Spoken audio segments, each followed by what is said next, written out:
All right, guys, the snow is here, the growing season's over. Now what?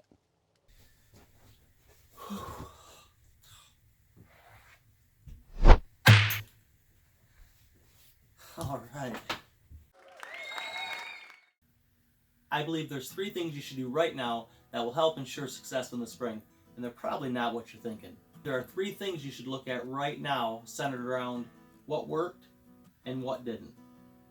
Like I said, why now? Because this season is fresh in your mind still, and you should be able to accurately think back and reflect a little bit and really nail down specifically what worked and what didn't. And I believe you should probably do this in about 3 specific areas. The first one I like to look at is crops. And I would put this in 2 categories: best crops, worst crops. Make a list for each. Ask yourself, why? Why did that crop do great? Or why did we have crop failure? Was it the soil? Was it pests? Was it weather? Mother Nature, she can play quite a toll in things. Or was it grower error? I've definitely been known to make a few mistakes out there. After you've thought about all the crops you've grown and you've made a list of what worked, what didn't, and why, then I would go through the process for next year as to keep it or forget it. You can go through that same list, circle the ones you're going to keep and cross out the ones you're not, and move on. Because depending on where you're at, there may be certain crops, because of the condition or the soil or whatever the case may be, that just don't do well in your area. And that's why I'm always experimenting, trying to grow new crops, different varieties of crops, seeing what works well right here. So I believe that's a critical part of the process in actually maximizing the space in your market garden. Figuring out what grows well in your beds, really focusing on that so next year you can minimize crop failure, hopefully. I think there's always going to be something every year that affects something. But that being said, I do think you can minimize it a little bit by learning, just through reflecting and kind of making a list of what worked and what didn't, your best crops, your worst crops. And just because something didn't work doesn't mean you should necessarily scrap it. If you can reflect on it and figure out why it didn't work, there may be a solution, whether it be soil amendments or bug netting or shade cloth if it's too hot, say for lettuce. There may be a solution to the problem so that you can still grow that crop.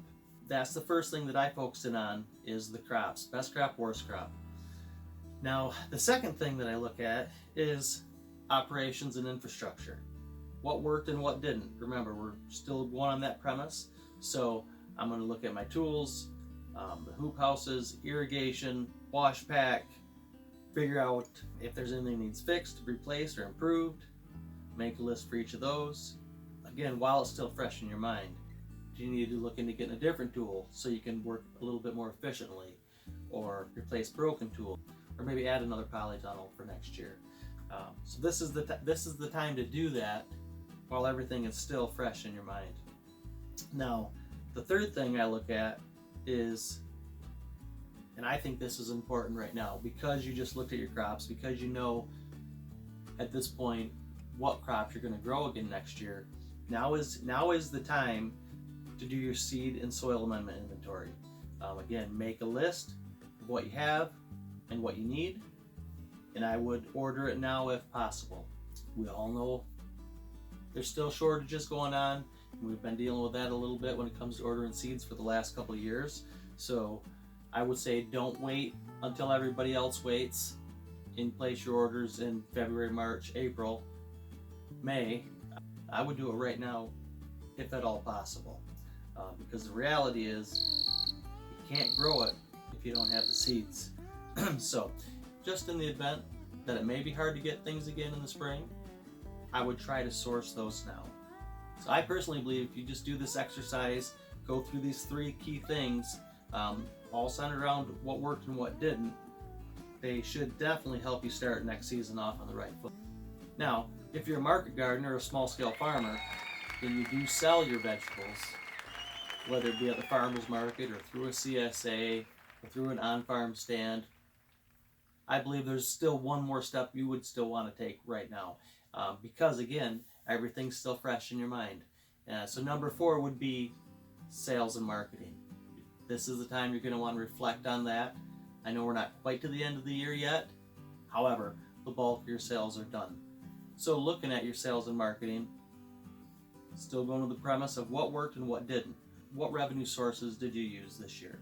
Was it CSA? Was it farmers market? Was it an on-farm stand? Did you focus on a special product line?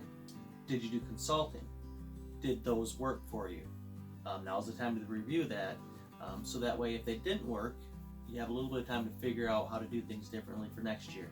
So with your revenue sources, then you want to look at your sales process, your website. How easy is it for your customers to find you and place their order and pay for their order? Is that a seamless process? You're also going to want to look at your delivery or pickup schedule.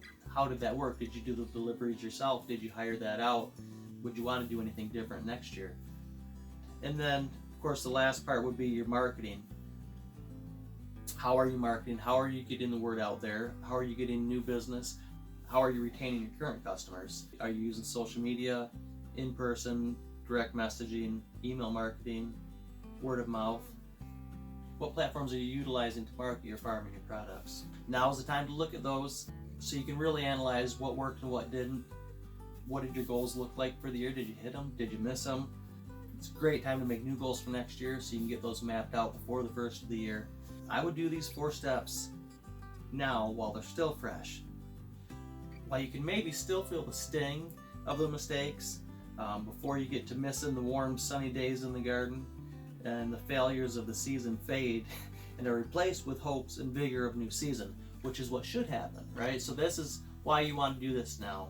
Figure out what you want to change for next season so you can maximize space in the garden, maximize your productivity, and grow a bunch of food and feed people. Charles Swindoll said, life is 10% what happens to you and 90% how you react to it. Meaning, it's not what happens, but how you handle it. It's really what matters. And I've said that for years. Because the reality is, life happens, crop failures happen, but it's no big deal. Reflect and learn from what worked and what didn't, so next season can be even better than the last. And that's really the whole point of this entire conversation. Yeah!